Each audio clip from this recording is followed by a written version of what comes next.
Moi, j'irai voter pour 3 raisons. La première, c'est que c'est mon devoir. La deuxième, c'est qu'il y a des femmes qui se sont battues pour me donner le droit de vote et il ne faut pas prendre ça comme fait accompli. Et la troisième, c'est que je veux participer à la construction démocratique de notre Europe.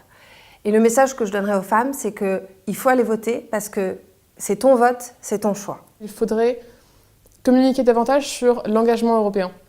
Inciter plus de femmes notamment à s'engager sur des listes pour être candidates aux élections européennes elles-mêmes. Aujourd'hui, avec les règles de parité homme-femme, c'est facilité, mais qu'elles n'aient pas peur de se dire « allez, j'y vais ». Il faut aller voter en 2019 parce qu'il ne faut pas qu'il y ait plus de 100 députés anti-européens au Parlement européen. Actuellement, ils sont une centaine, sur 700 ça va, mais il ne faut pas qu'il y en ait plus. Je crois que vraiment que si on ne fait pas plus d'Europe, eh bien les jeunes générations verront le monde obéir à des règles qui sont écrites par d'autres. J'irai voter aux élections européennes de 2019 parce que je crois en la capacité de l'Europe à faire respecter les valeurs de liberté, de paix, de démocratie, qui sont des causes qui me sont chères.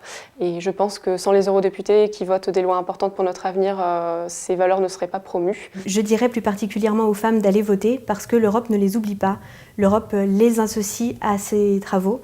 Et l'Europe récompense et reconnaît leur travail. Aujourd'hui, il y a une chance, aujourd'hui, en s'organisant bien, quand on est déjà à dimension européenne, quand on a des idées vraiment fortes, d'entraîner ou de faire partie de mouvements d'entraînement pour essayer d'être au Parlement européen et de faire venir des idées nouvelles. Aujourd'hui, on a tout intérêt à se regrouper, à peut-être monter un vrai réseau qui pèse au niveau européen et qui fasse qu'à un moment donné, on nous entende. Il n'y a encore que 31% de femmes parlementaires européens et ça, c'est inadmissible. Il faut pouvoir avoir une juste représentation de chacun et donc c'est pour ça que je dirais ne laissons pas notre destin dans les mains des hommes.